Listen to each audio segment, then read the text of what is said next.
Hi guys, I wanted to do a video on some knives that I've been using lately. We are going to build a woodcrafting knife,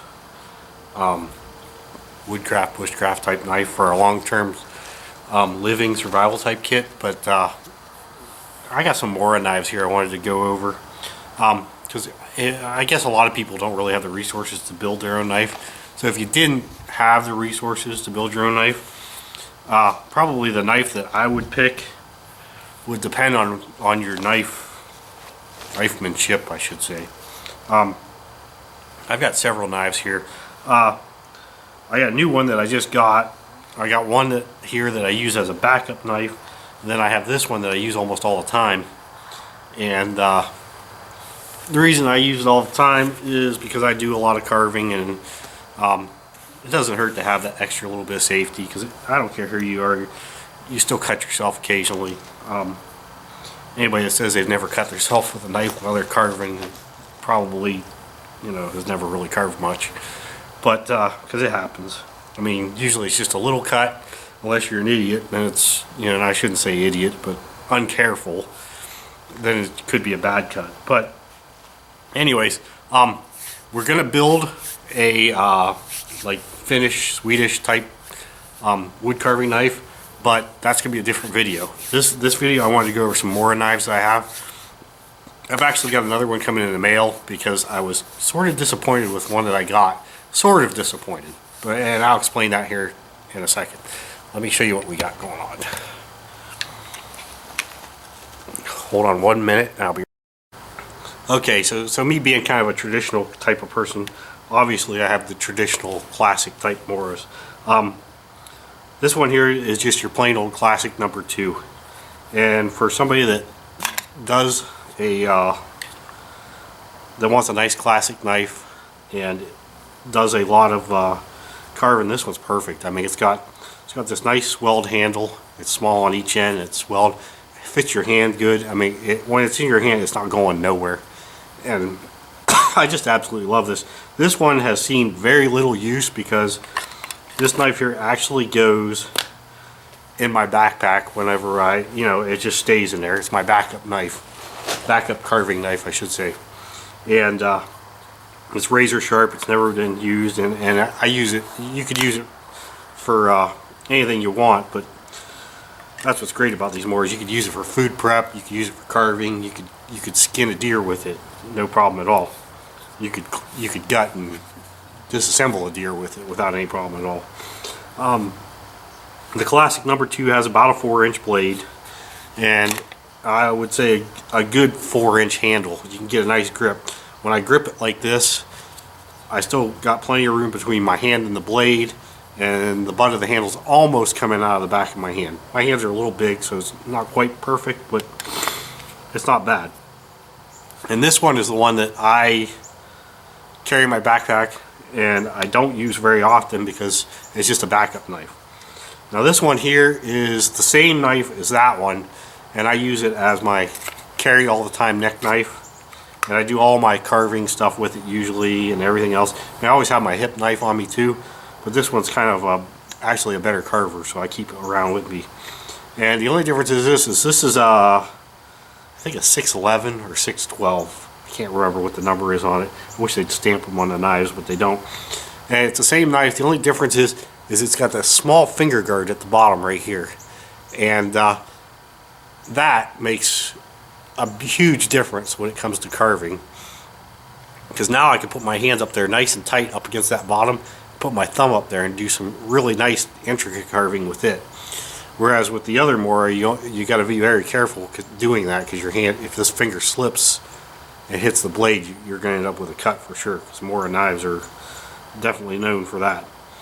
And that's why this is my neck knife, and I use it as a carver, because I can choke up on it real tight and do some really nice carving stuff. In fact, if you're going to do a lot of carving, I suggest you get one with this bottom guard. Now, the sheath for it has this big old cut down the side of it, and I don't like that.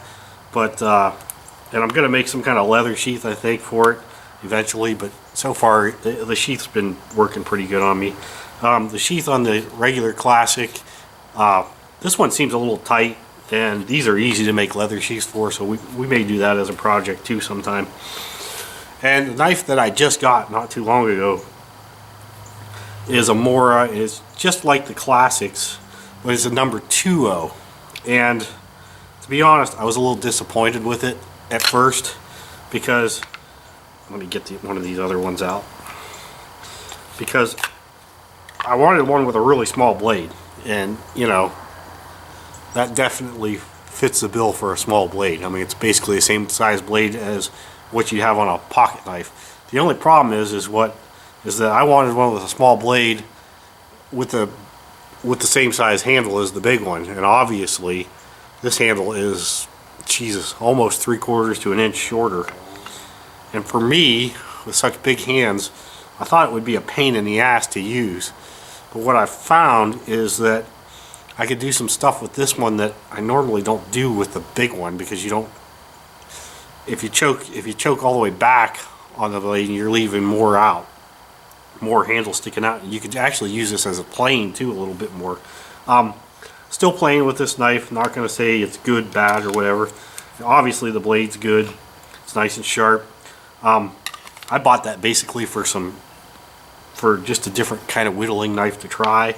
Not sure if I like it. Now I do have another one on order, and it's another Mora classic with the just the birch handles without the red paint on it, and it's got the full-size handle, I believe, and a 3-inch blade. So we'll see. It's a regular carver's blade, and I thought that's what this was, and it came, when I got it, it was so small, I was like, oh, that wasn't really what I wanted. But you know, this one actually has the full tang, goes all the way out through the handle and out the back, and I believe these ones are 3/4 inch tangs. I'm not sure, you can't really see the tang coming out the backs of them, but they're all good knives. Like I said, this little one I haven't really had a chance to play with. I mostly use this one for carving needs, but yeah, I wanted to go over those real quick and show you guys something a little different that you could buy on the cheap. I mean, any of these knives are around 20 bucks, so it's a deal, and they're high carbon steel, so you can still use flint steel with them. You could use, I should say flint with them. You could use a ferro rod with them. Actually, you can use ferro rod with the flint too. But anyways, I wanted to show them, and if you can't make a knife like we're going to, this is definitely a great option for your wood carving, long-term survival, long-term living kit as a nice wood carving type knife. So let me let you go there. I'm going to say thank you, and thanks for watching. I just wanted to show you a little comparison on these knives, and you'll see a lot more of the newer knife that's coming too, probably. I may use that as another backpack carry knife because for carving.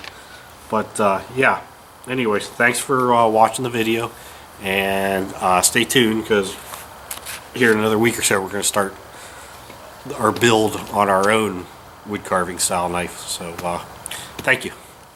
If you liked the video, like, share, subscribe, you know, and thank you guys for watching. Hey guys, I'm back. I'm back with the I was doing that Mora knife video, and before I got a chance to post it, the new knife that I mentioned came in the mail. So I decided to go ahead and show you what it looked like in comparison with the other knives also. So hang with me for a second and we'll get that knife out too. Okay, so I showed you this knife before, and you know, it's just the Mora 612, which is the same as the classic number 2, which I don't have out now because it's back in my backpack. And then I showed you guys this one, it's the 2.0. And if you remember right, we were talking about how the 2.0 had such a small handle compared to like your classic Moras. And I told you that I wasn't real sure what I thought of this knife yet, and I'm still not. I really haven't had a chance to do anything with it with Christmas and stuff. We've just been so busy with that kind of stuff that I haven't had a chance to do anything. But the new knife I got is a Mora, and you know what? I don't even know what the number is on it at this point, but it's a regular classic Mora with the birch handle. and it's got the same size handle as your regular one. This one actually is a little bit more swelled, so it makes it a little bit even better to hold in your hands. But anyways, this is their carver, and they have I think 2 or 3 different sizes in this, and this is the biggest size in their carver series. And these come with laminated steel blades, which I really wasn't even sure what a laminated steel blade was, and I did a little research, and I guess it's 2 pieces of softer steel with a harder steel in the middle of it. And I guess they're a little harder to sharp, but they stay sharp better and stuff. And this thing is it's a razor. I mean, it's just that sharp right now, right out of the box. So I'm looking forward to using this. And you know, I'm betting it, I haven't even struck it with a ferro rod or nothing like that, but it's probably high carbon steel of some sort too. Could be wrong on that, I don't know. I've never really messed with laminated steel at all. But yeah, this is the other one, and like I said, I haven't had a chance to play with this much, but I'm thinking that I'm going to like that just as much as the regular Mora. It's got that nice big handle. You can get a good grip on it, and this would make a really good carver. I'm really liking it. I've played with it a little bit, but not a lot. So, you know, and it comes with a little different plastic sheath than the other ones do. Not sure I like the sheath so much. Probably will make something different for it. And, well, there you go. I just wanted to add that into the end of this video because I know I had said that I had it on order, but it hadn't come yet, and it finally came, and I hadn't posted the video yet, so I decided to go ahead and add this to it. So there you go. There's a look at like 4 different kinds of Mora knives. They'd all make great carvers. They would all make great bushcraft tools. They'd all make great survival tools. You're not going to do the same stuff with a Mora that you would a heavier knife that's full tang, obviously, but some of the stuff you can. I mean, you can take that heavy full tang knife and go out and carve trap triggers and stuff all day long, and it'd probably do a fine job. You take one of these and you're going to find out that, or one of these, actually this is the one I would take, you're going to find out that they're much easier to carve the same trap triggers with. Not that it can't be done with either of them, or something else even, but you know, it's all in what you like. If I take a small knife like this out and that's all I have, which I usually don't, I always have my hip knife on me, but if for some reason this would be the only one I'd have, chances are I'd have an axe with me too, because let's face it, you're not going to take a knife like this and split up a whole lot of kindling or firewood or anything. I mean, I live in the eastern woodlands, so basically on a rainy day all I'd have to do is split some small stuff up to get to the dry stuff in the middle, and after that you can walk around most woods in my area and pick up as much dry stuff that you'll ever need to keep a fire going for the night. The axe is more like a splitting thing for me and a bushcraft carving type implement for me, because eastern woodlands, they're littered with lots and lots of firewood, and as far as having to chop down trees and buck up wood around here, it's a waste of energy, because anything from this diameter smaller is pretty much dry, dead, and standing and laying, or at least leaning, and it's good to go, and all you got to do is break it up and put it on the fire. So, you know, and I'm not saying that I don't like the axe thing, because, you know, axes are great, but if I can snap my freaking firewood between 2 trees and save my axe, I'm going to do it every day, because it's easier, and you know, you're not dolling down your axe. But anyways, that's a whole different subject. Just wanted to show you guys these knives and say thank you, and if you like the video, like, subscribe, share, and Merry Christmas, because I haven't had a chance to do a Christmas video, so I just want to say Merry Christmas to you guys all too. So thank you.